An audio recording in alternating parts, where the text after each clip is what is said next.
जय हिंद साथियों, कैसे हैं सभी लोग। उम्मीद करता हूँ आप सभी मस्त होंगे, अपने शिक्षण कार्य में व्यस्त होंगे। स्वागत आप सभी का सीटेट 7 जुलाई 2024 के एग्जाम में। और आज हम करने वाले हैं एसएसटी सामाजिक विज्ञान के मोस्ट और इम्पॉर्टेंट क्वेश्चन। मॉक टेस्ट की आज दूसरी क्लास है। उम्मीद करता हूँ कि आप सभी के मॉक टेस्ट में अच्छे नंबर आ रहे होंगे। चैनल पर नए हैं तो चैनल को सब्सक्राइब कर लीजिए। चलिए चलते हैं क्वेश्चन की तरफ। और आज का पहला क्वेश्चन है, जीएसटी का पूर्ण अर्थ क्या होता है। Goods and service tax, growth and service tax, growth and sales tax, goods and sales tax. कौन सा ऑप्शन सही होगा। तो पहला ही क्वेश्चन कह रहा है जीएसटी का पूरा अर्थ क्या होता है। तीन चारों ऑप्शन में से कौन सा ऑप्शन सही होगा। क्वेश्चन को ध्यानपूर्वक पढ़िए और सही आंसर दीजिए। तो कौन सा ऑप्शन सही होगा।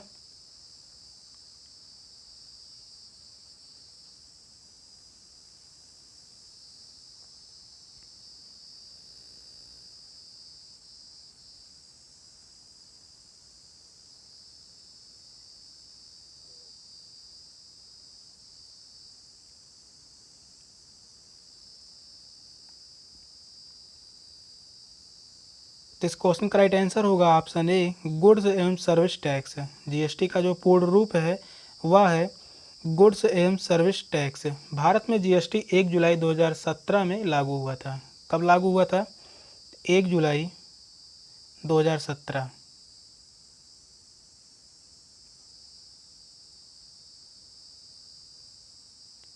भारत में जीएसटी 1 जुलाई 2017 में लागू हुआ था। जीएसटी को 101वें संविधान संशोधन अधिनियम के रूप में पारित किया गया था। जीएसटी को 101वें संविधान संशोधन अधिनियम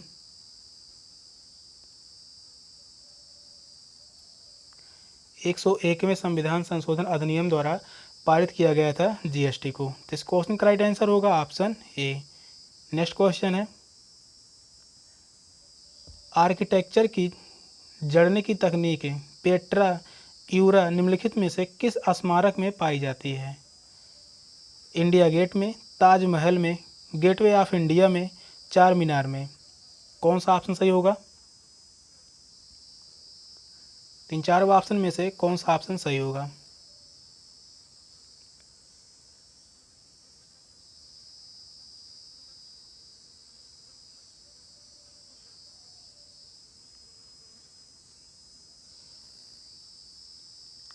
क्वेश्चन नंबर दूसरा जो कह रहा है आर्किटेक्चर की जड़ने की तकनीक है पेट्रा यूरा किस स्मारक में पाई जाती है।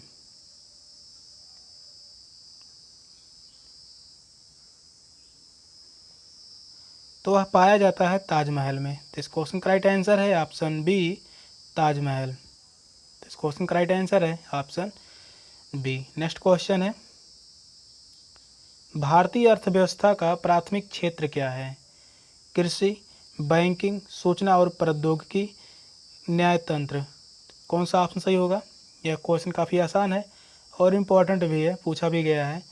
तो भारतीय अर्थव्यवस्था का प्राथमिक क्षेत्र क्या है।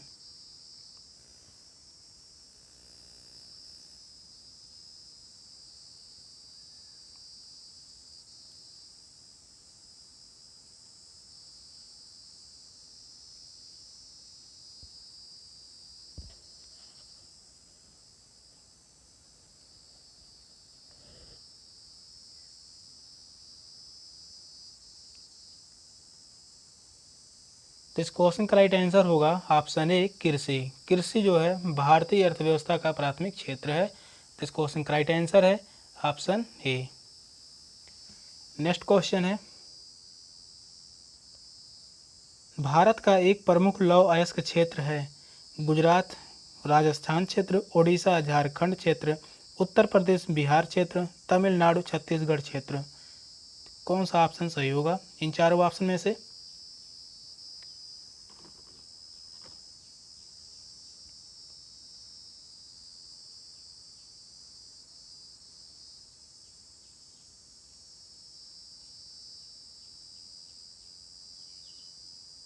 फोर्थ क्वेश्चन कह रहा है भारत का एक प्रमुख लौह अयस्क क्षेत्र है।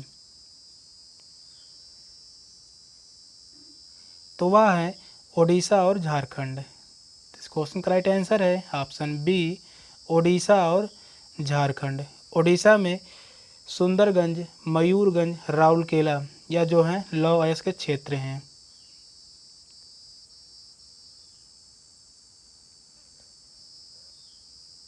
और झारखंड में जो है वह है झरिया, फेमस ही है, आप सभी को पता होगा। तो इस क्वेश्चन का राइट आंसर है ऑप्शन बी। नेक्स्ट क्वेश्चन है, बैस्टिल जेल पर जनता के हमले कौन सी घटना को जन्म दिया? जार के पतन, रूसी क्रांति, फ्रांस की क्रांति, सोवियत संघ का विघटन। कौन सा ऑप्शन सही होगा?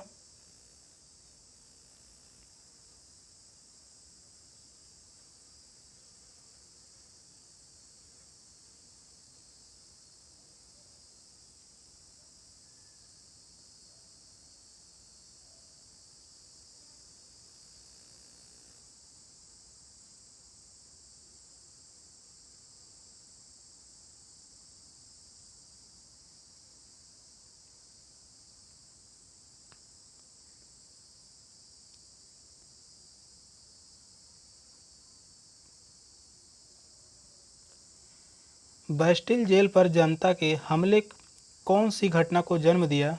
फ्रांस की क्रांति को। तो इस क्वेश्चन का राइट आंसर होगा ऑप्शन सी, फ्रांस की क्रांति। फ्रांस की क्रांति जो है 1789 में शुरू हुआ था। कब शुरू हुआ था? 1789 में जो है वह शुरुआत हुई थी। समाप्त कब हुआ था? 1799 में। फ्रांस की क्रांति जो है समाप्त हुई थी 1799 में। फ्रांस की क्रांति 1789 में शुरू हुई थी और 1799 में समाप्त हुई थी। तो इस क्वेश्चन का राइट आंसर है ऑप्शन सी। नेक्स्ट क्वेश्चन है, भारतीय जनतंत्र के संदर्भ में निम्नलिखित में से कौन सा कथन सही है? ऑप्शन है, वित्तीय आपातकाल के किस्सों में लोगों को देश पर कब्जा कर लेने की अधिकार देता है, लोगों को तीर्थ यात्रा के लिए कर भुगतान का आदेश देता है, लोगों को अपने प्रतिनिधियों को चुनने की अनुमति देता है, सेना को देश पर शासन करने की अनुमति देता है। तो कौन सा ऑप्शन सही होगा? तो इन चारों ऑप्शन में से कौन सा ऑप्शन राइट है?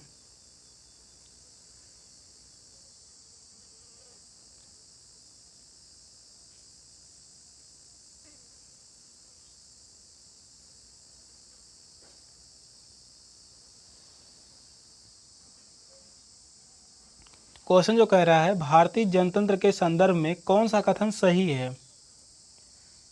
सही कथन जो है, लोगों को अपने प्रतिनिधियों को चुनने की अनुमति देता है, यही लोकतंत्र की विशेषता है। तो इस क्वेश्चन का राइट आंसर होगा ऑप्शन सी। तो इस क्वेश्चन का राइट आंसर है ऑप्शन सी। नेक्स्ट क्वेश्चन है, सोवियत संघ वर्ष डैश डैश में टूटा था? 2000 में, 1880 में, 1900 में, 1991 में। तो कौन सा ऑप्शन सही होगा? सोवियत संघ कब टूटा था? तो इन चारों ऑप्शन में से कौन सा ऑप्शन राइट है?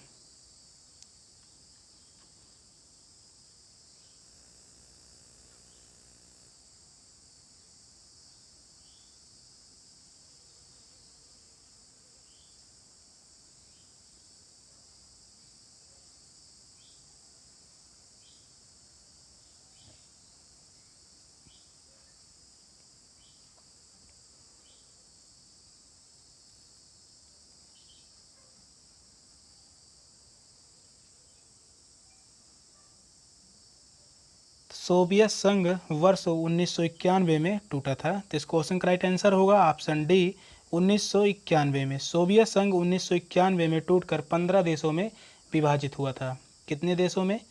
तो वह है 15 देशों में टूटकर विभाजित हुआ था सोवियत संघ। तो इस क्वेश्चन का राइट आंसर है ऑप्शन डी। नेक्स्ट क्वेश्चन है,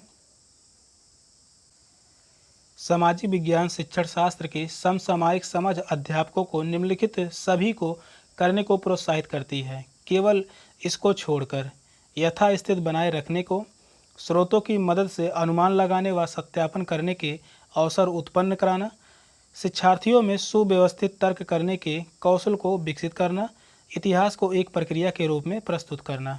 कौन सा ऑप्शन सही होगा?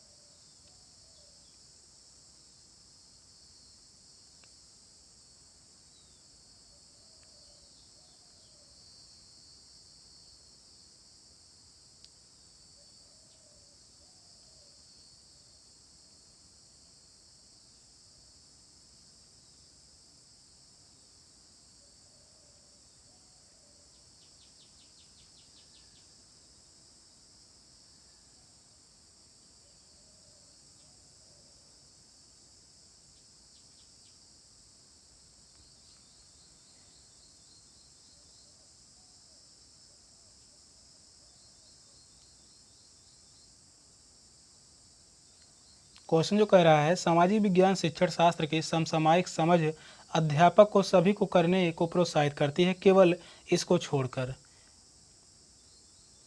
तो वह होगा यथास्थित बनाए रखने को। तो इस क्वेश्चन का जो राइट आंसर होगा ऑप्शन ए, यथास्थित बनाए रखने को, इसी को छोड़कर, यानी यही गलत है। इस कारण इस क्वेश्चन का जो राइट आंसर होगा ऑप्शन ए। स्रोतों की मदद से अनुमान लगाने व सत्यापन करने अवसर उत्पन्न करना, यह सही होगा। और शिक्षार्थियों में सुव्यवस्थित तर्क करने के कौशल को विकसित करना, यह भी सही होगा। इतिहास को एक प्रक्रिया के रूप में प्रस्तुत करना, यह भी सही होगा। तो इस क्वेश्चन का जो राइट आंसर होगा ऑप्शन ए। नेक्स्ट क्वेश्चन है,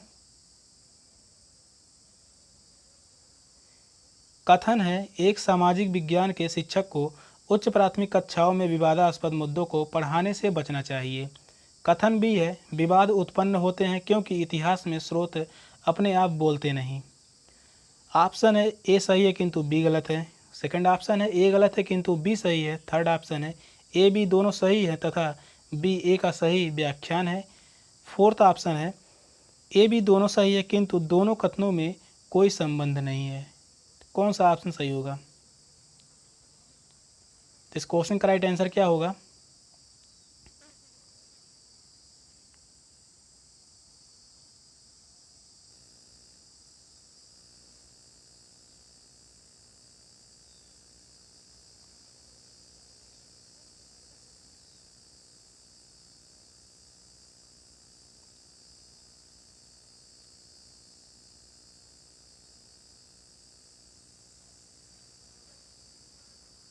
कथन के सवाल हैं, इस प्रकार से क्वेश्चन काफ़ी ज़्यादा पूछे जाते हैं। तो क्वेश्चन को ध्यानपूर्वक पढ़िए और सही आंसर दीजिए। 3-4 ऑप्शन में से कौन सा ऑप्शन सही होगा? कथन ये कह रहा है एक सामाजिक विज्ञान के शिक्षक को उच्च प्राथमिक कक्षाओं में विवादास्पद मुद्दों को पढ़ाने से बचना चाहिए, तो यह बात गलत होगा। पहला कथन तो गलत है। सेकंड कथन है विवाद उत्पन्न होते हैं क्योंकि इतिहास में स्रोत अपने आप बोलते नहीं हैं, तो यह सही होगा। सेकंड कथन सही है, पहला गलत है। तो इस क्वेश्चन का जो राइट आंसर होगा ऑप्शन बी, ए गलत है किंतु बी सही है। तो इस क्वेश्चन का राइट आंसर है ऑप्शन बी। नेक्स्ट क्वेश्चन है, एक सामाजिक विज्ञान शिक्षक का निम्नलिखित में से कौन सा लक्ष्य होना चाहिए? हमारे अतीत पर दृष्टिकोण का निर्माण करना, तिथियों को सटीक रूप में कंठस्थ करना, हमारे अतीत को गौरवशाली बनाना, समुदायों के बीच केवल विरोध द्वंद्व को इंगित करना। ऑप्शन है केवल ए सही है, केवल बी सही है, केवल ए तथा बी सही है। फोर्थ ऑप्शन है केवल ए सी तथा डी सही है। तो इन चारों ऑप्शन में से कौन सा ऑप्शन राइट होगा?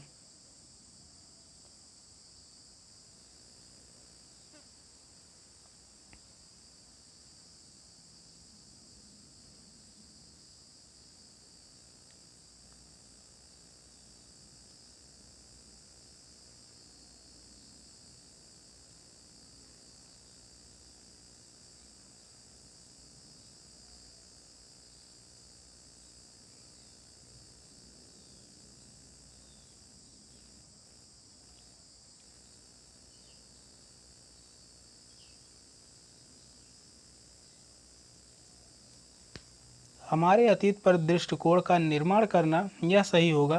तिथियों को सटीक रूप में कंठस्थ करना, यह जो है गलत होगा। याद करना एक निगेटिव टैग वर्ड है। हमारे अतीत को गौरवशाली बनाना, यह भी गलत होगा। समुदायों के बीच केवल विरोधी द्वंद्वों को इंगित करना, यह भी गलत होगा। तो इस क्वेश्चन का जो राइट आंसर होगा ऑप्शन ए होगा, केवल ए सही है। तो इस क्वेश्चन का जो राइट आंसर है ऑप्शन ए। नेक्स्ट क्वेश्चन, ज्येष्ठाधिकार का क्या अर्थ है? ज्येष्ठ पुत्र अपने पिता के राज्य का उत्तराधिकारी होता है। राज्य का विभाजन समस्त पुत्रों में कर दिया जाता है।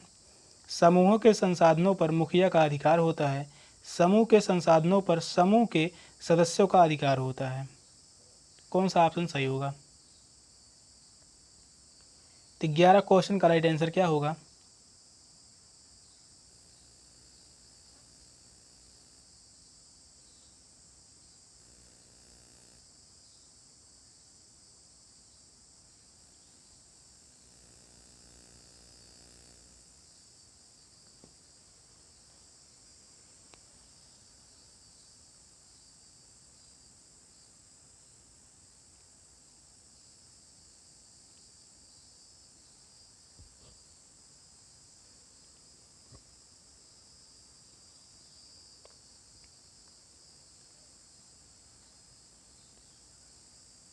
ज्येष्ठाधिकार का अर्थ है जेठ पुत्र अपने पिता के राज्य का उत्तराधिकारी होता है।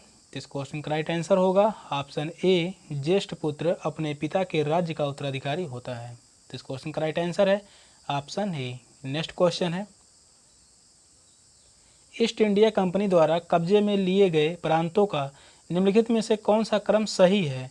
सिंध, बिंद का दक्षिण, अफगानिस्तान और पंजाब। सेकंड ऑप्शन है सिंध, अफगानिस्तान, बिंद का दक्षिण और पंजाब। थर्ड ऑप्शन है बिंद का दक्षिण, सिंध, अफगानिस्तान और पंजाब। फोर्थ ऑप्शन है बिंद का दक्षिण, अफगानिस्तान, सिंध और पंजाब। कौन सा ऑप्शन सही होगा?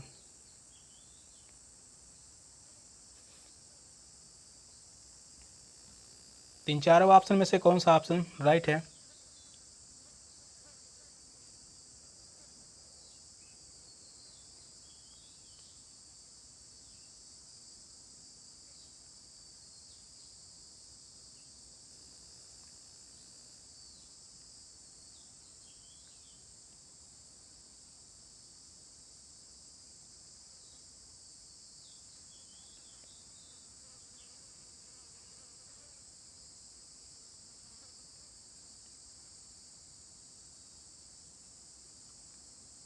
ईस्ट इंडिया कंपनी द्वारा कब्जे में लिए गए प्रांतों का सही क्रम है बिंद का दक्षिण, अफगानिस्तान, सिंध और पंजाब। तो इस क्वेश्चन का जो राइट आंसर होगा ऑप्शन डी, बिंद का दक्षिण, अफगानिस्तान, सिंध और पंजाब। नेक्स्ट क्वेश्चन है,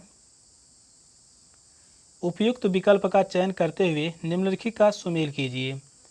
स्तंभ ए है, स्तंभ बी है। स्तंभ ए में है सैनिक वेतनाधिकारी, धार्मिक प्रशम के प्रशासनिक, सेना नायक, नगर पुलिसकर्मी। स्तंभ बी में है कोतवाल, फौजदार, बख्शी, सदर। चार ऑप्शन दिए गए हैं, तो मिलान करना है तीन चार ऑप्शन में से कौन सा ऑप्शन सही होगा।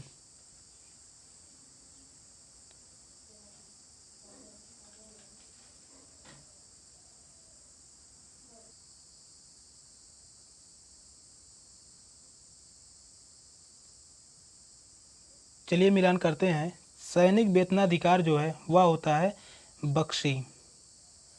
आगे होगा धार्मिक परिश्रम के प्रशासनिक, इसका जो होगा सदर। एक का 3 और 2 का 4, तो पहला ऑप्शन गलत हो गया, तीसरा भी गलत हो गया, चौथा भी गलत हो गया। एक ही ऑप्शन बचा है, वह है ऑप्शन बी। एक ही ऑप्शन सही हो रहा है। तो इस क्वेश्चन का जो राइट आंसर है ऑप्शन बी है। आगे भी मिलान कर लेते हैं। सेना नायक जो है, सेना नायक है वह फौजदार, तो सी का जो है वह सेकंड में है। नगर पुलिसकर्मी जो है वह है कोतवाल,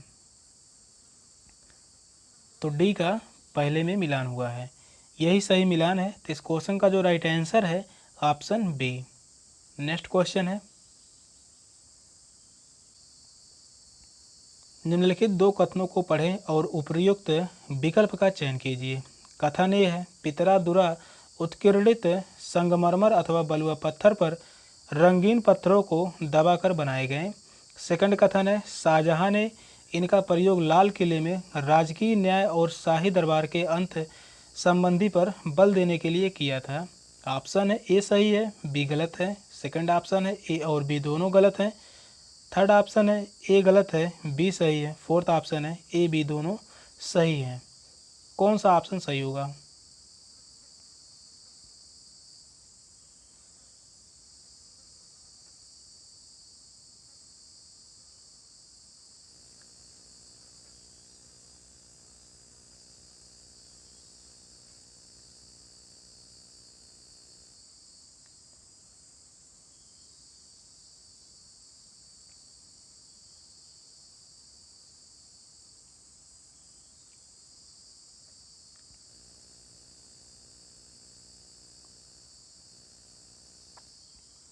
पितरादुरा उत्कीर्णित संगमरमर अथवा बलुआ पत्थर पर रंगीन पत्थरों को दबाकर बनाए गए, यह कथन सही है। सेकंड कथन है शाहजहां ने इनका प्रयोग लाल किले में राजकीय न्याय और शाही दरबार के अंतः संबंध पर बल देने के लिए किया, यह भी कथन सही है। दोनों ही कथन सही हैं। तो इस क्वेश्चन का जो राइट आंसर होगा ऑप्शन डी, ए और बी दोनों सही है। तो इस क्वेश्चन का राइट आंसर है ऑप्शन डी। नेक्स्ट क्वेश्चन है, निम्न पंक्तियों के आधार पर सही विकल्प का चयन कीजिए। शिक्षा मौखिक थी और गुरु शिष्यों की आवश्यकताओं के अनुसार निर्धारित करते थे कि क्या पढ़ना है और छात्रों को अलग अलग कक्षाओं में नहीं बांटा जाता था। गुरु छात्रों के अधिगम के स्तर के अनुसार से छात्रों के समूह से शैक्षिक आदान प्रदान करते थे। शिक्षा का आदान प्रदान अव्यवस्थित है, प्रणाली लचीली है, प्रणाली स्थानीय ज़रूरतों के अनुकूल है, शिक्षक छात्रों को अपने विचार प्रकट करने की अनुमति नहीं देते। कौन सा ऑप्शन सही होगा?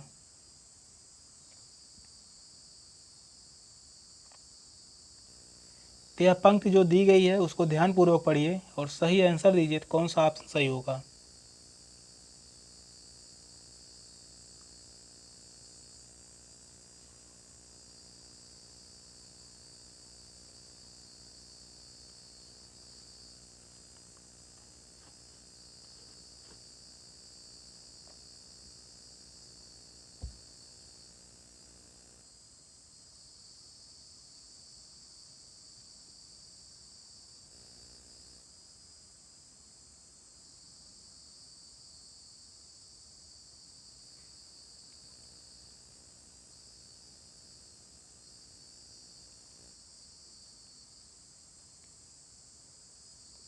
शिक्षा मौखिक थी और गुरु शिष्यों की आवश्यकता के अनुसार निर्धारित करते थे कि क्या पढ़ना है।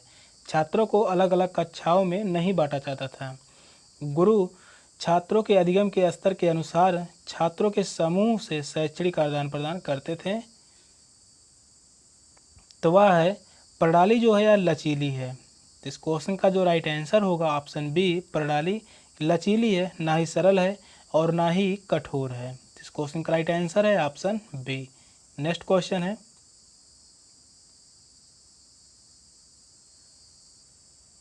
कथन ए और कथन बी पर विचार कीजिए तथा सही उत्तर का चयन कीजिए। कथन ए है, मोहम्मद तुगलक की उच्च प्रशासनिक पदों पर एक वाइन डिस्टिलर, एक नई और एक रसोइया नियुक्त करने के लिए आलोचना की गई थी। कथन बी है, यह उस समय में प्रचलित सामाजिक आर्थिक रूढ़िबद्ध धारणा को दर्शाता है। ऑप्शन है ए और बी दोनों गलत हैं। सेकंड ऑप्शन है ए और बी दोनों सही हैं, परंतु बी सही अनुमान नहीं है ए का। थर्ड ऑप्शन है ए सही है परंतु बी गलत है, तो बी सही अनुमान नहीं है ए का। वहीं फोर्थ ऑप्शन है ए और बी दोनों सही हैं तथा बी सही अनुमान है ए का। कौन सा ऑप्शन सही होगा?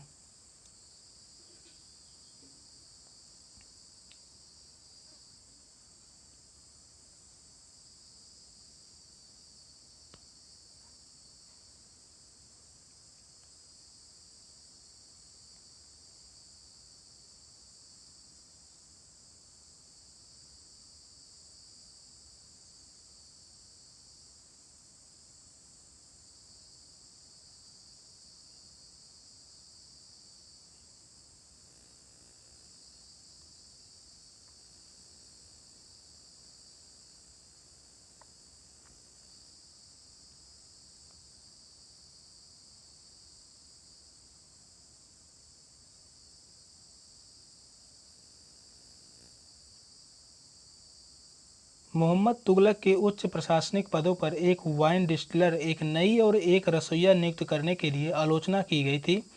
यह कथन सही है। यह उस समय में प्रचलित सामाजिक आर्थिक रूढ़िबद्ध धारणा को दर्शाता है। यह भी सही है और बी सही अनुमान लगाता है ए का। इस क्वेश्चन का जो राइट आंसर होगा ऑप्शन डी, ए और बी दोनों सही है तथा बी सही अनुमान है ए का। तो इस क्वेश्चन का राइट आंसर है ऑप्शन डी। नेक्स्ट क्वेश्चन है, पद, वेतन एवं सैन्य उत्तरदायित्व निर्धारित करने के लिए मुगलों द्वारा प्रयोग में लाई गई श्रेणी क्रम व्यवस्था कहलाती थी। मनसबदारी व्यवस्था, इक्तादारी व्यवस्था, जब्त व्यवस्था, जागीरदारी व्यवस्था। कौन सा ऑप्शन सही होगा?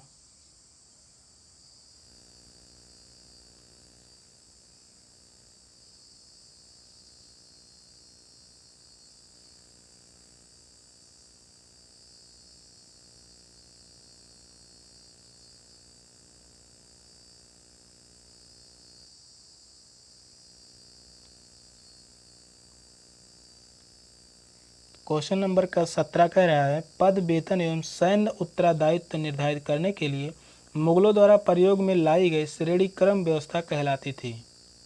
तो वह क्या कहलाती थी? तीन चारों ऑप्शन में से कौन सा ऑप्शन सही होगा?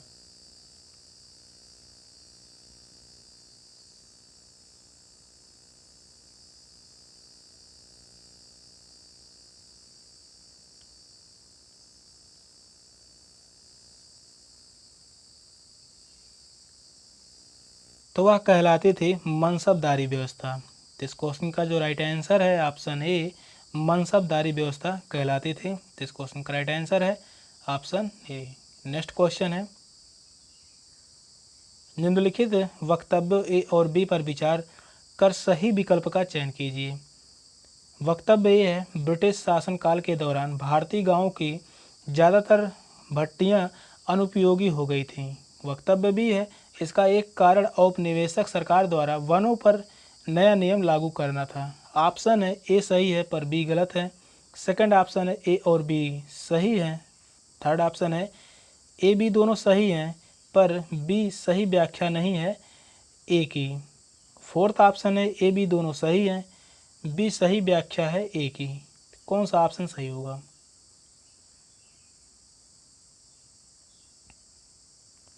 तो 18 नंबर क्वेश्चन का राइट आंसर क्या होगा? क्वेश्चन को ध्यानपूर्वक पढ़िए और सही आंसर दीजिए।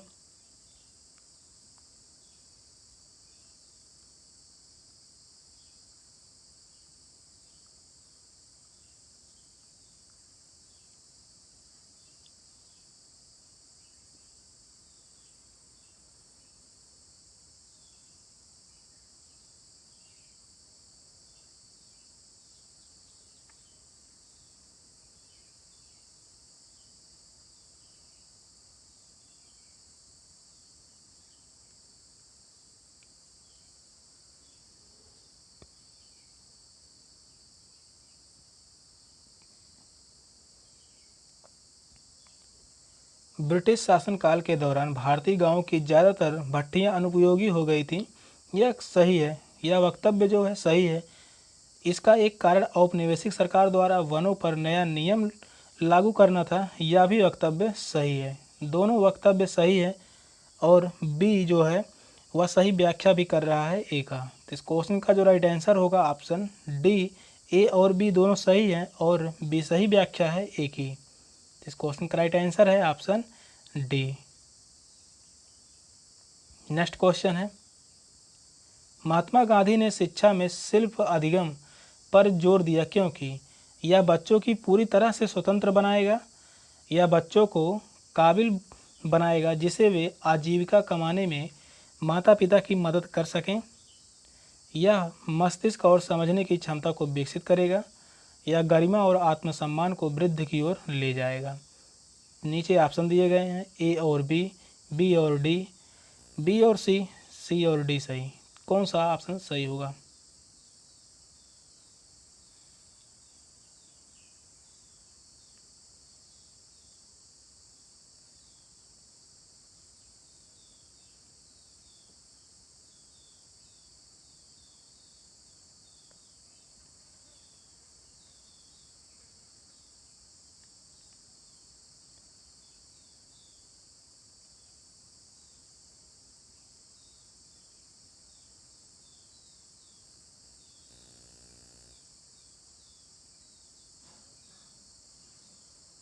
तो महात्मा गांधी ने शिक्षा में शिल्प अधिगम पर जोर दिया क्योंकि यह बच्चों को पूरी तरह से स्वतंत्र बनाएगा, यह बात गलत है।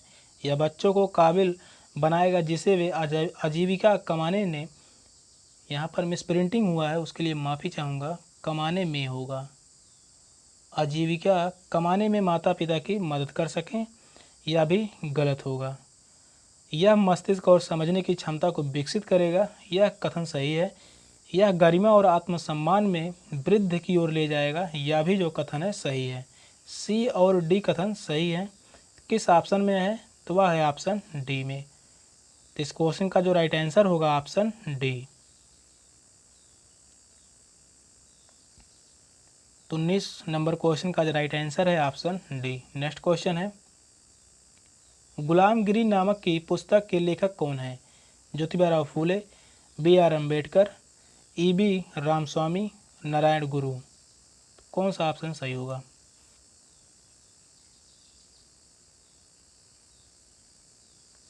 यह क्वेश्चन काफ़ी बार पूछा गया है, इम्पोर्टेंट भी है। तो गुलाम गिरी नामक पुस्तक के लेखक कौन है? आसान सा क्वेश्चन भी है क्योंकि यह बहुत बहुत बार पूछा गया है।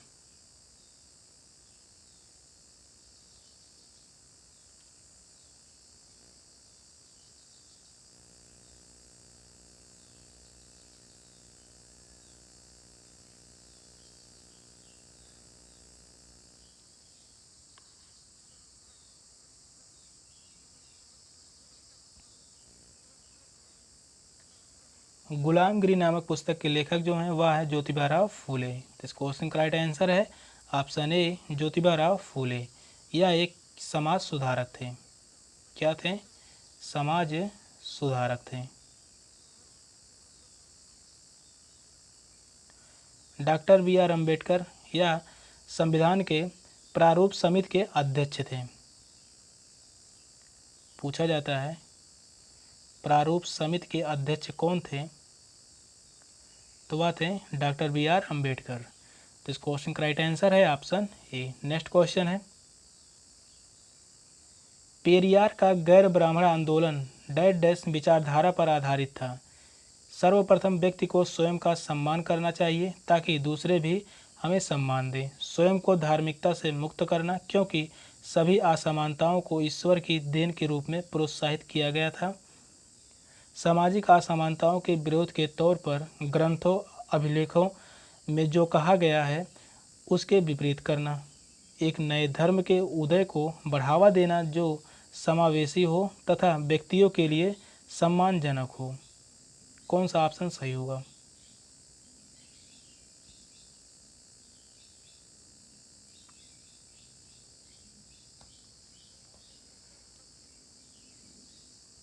तो 21 नंबर क्वेश्चन का राइट आंसर क्या होगा? क्वेश्चन जो कह रहा है पेरियार का गैर ब्राह्मण आंदोलन डैश डैश विचारधारा पर आधारित था। किस विचारधारा पर आधारित था? कौन सा ऑप्शन सही होगा?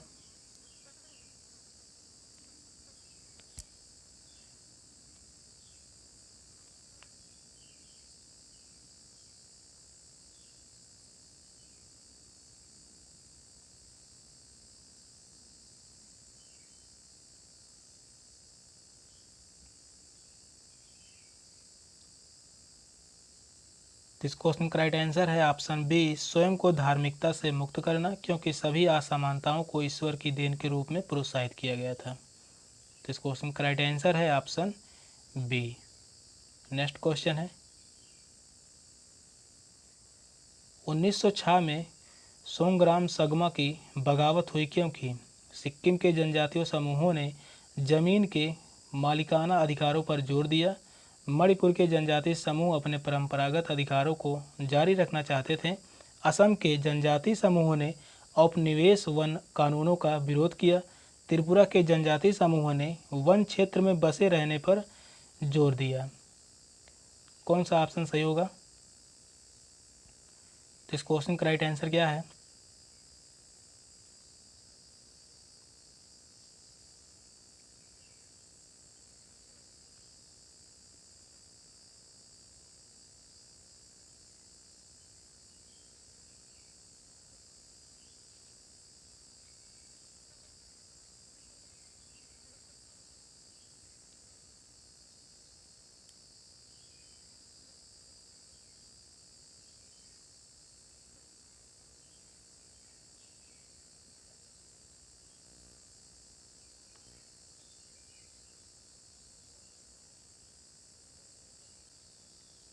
1906 में सोंगराम सगमा की बगावत हुई क्योंकि असम के जनजातीय समूहों ने औपनिवेशिक वन कानूनों का विरोध किया। तो इस क्वेश्चन का राइट आंसर है ऑप्शन सी असम के जनजातीय समूहों ने औपनिवेशिक वन कानूनों का विरोध किया था। नेक्स्ट क्वेश्चन है, औपनिवेशिक भारत में इस्पात तथा लौह धातु शोधन में गिरावट पर चर्चा करने के लिए आप निम्न में से कौन सा कारण देंगे? लौह और इस्पात इंग्लैंड से आयात किया जाता था। नए वन कानूनों ने लोगों पर आरक्षित वनों में जाकर लकड़ी इकट्ठा करने पर पाबंदी लगा दी थी। केवल ए सही है, केवल बी सही है, ए और बी दोनों सही हैं, ना तो ए ना तो बी सही है। कौन सा ऑप्शन सही होगा?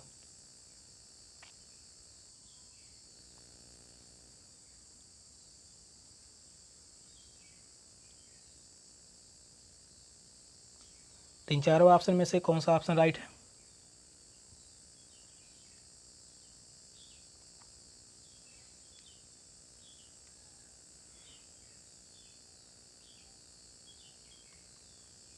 क्वेश्चन कह रहा है औपनिवेशिक भारत में इस्पात तथा लौह धातु शोधन में गिरावट पर चर्चा करने के लिए आप निम्न में से कौन सा कारण देंगे? तो लौह और इस्पात इंग्लैंड से आयात किया जाता था, यह बात सही है, पहला कथन सही है। नए वन कानूनों ने लोगों पर आरक्षित वनों में जाकर लकड़ी इकट्ठा करने पर पाबंदी लगा दी, यह भी सही है। दोनों कथन ही सही हैं, ए बी दोनों सही हैं। तो इस क्वेश्चन का राइट आंसर होगा ऑप्शन सी, ए और बी दोनों सही हैं। तो इस क्वेश्चन का राइट आंसर है ऑप्शन सी। नेक्स्ट क्वेश्चन है, संविधान की समवर्ती सूची पर उपलब्ध कराई गई केंद्र की शक्ति को संकेंद्रित करने के लिए, राज्यों को अधिक स्वायत्तता एवं स्वतंत्रता देने के लिए, केंद्र तथा राज्य के बीच संयुक्त जिम्मेदारी सुनिश्चित करने के लिए, समुदाय द्वारा निर्वाह किए जाने वाले जिम्मेदारियों की अलग श्रेणी बनाने के लिए, कौन सा ऑप्शन सही होगा? क्वेश्चन जो कह रहा है समवर्ती सूची उपलब्ध कराई गई, संविधान की समवर्ती सूची उपलब्ध कराई गई किस कारण से?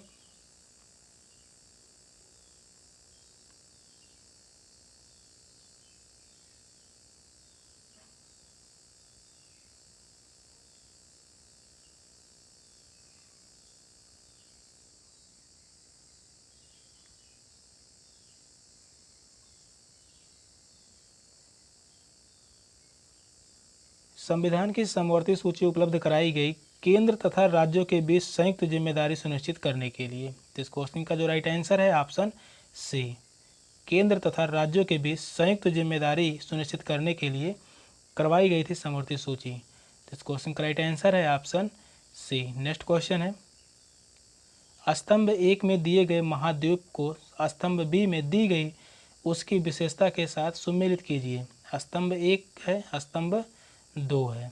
स्तंभ एक में महाद्वीप है और स्तंभ दो में विशेषता है। अफ्रीका है, अंटार्कटिका है, ऑस्ट्रेलिया है, दक्षिण अमेरिका है। स्तंभ दो में है विश्व की सबसे लंबी नदी है और विश्व की सबसे बड़ी नदी है। अस्थायी मानव आवास का अभाव, द्वीपीय महाद्वीप। नीचे चार ऑप्शन दिए गए हैं, तो मिलान करना है कौन सा ऑप्शन सही होगा। क्वेश्चन को ध्यानपूर्वक पढ़िए और स्तंभ वन स्तंभ दो में मिलान करिए और नीचे चारों ऑप्शन में से कोई एक ऑप्शन सही है उसी का आंसर दीजिए।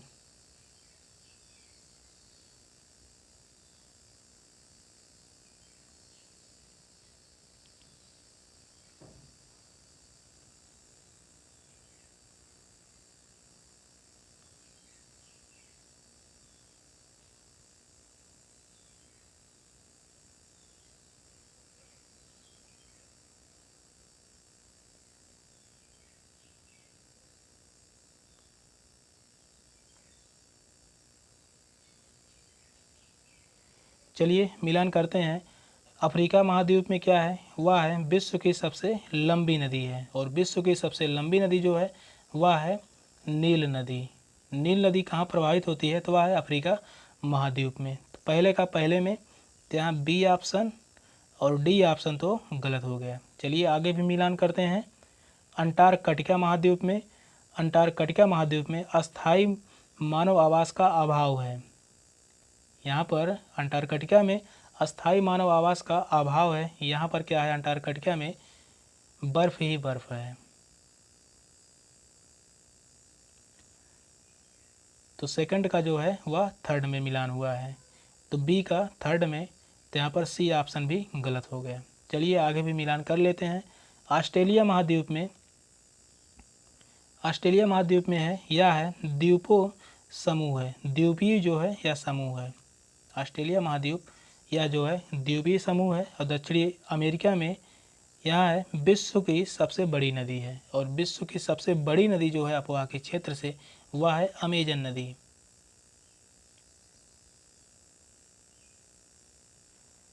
तो इस क्वेश्चन का जो राइट आंसर है ऑप्शन ए, इसी में सही मिलान हुआ है। तो इस क्वेश्चन का राइट आंसर है ऑप्शन ए।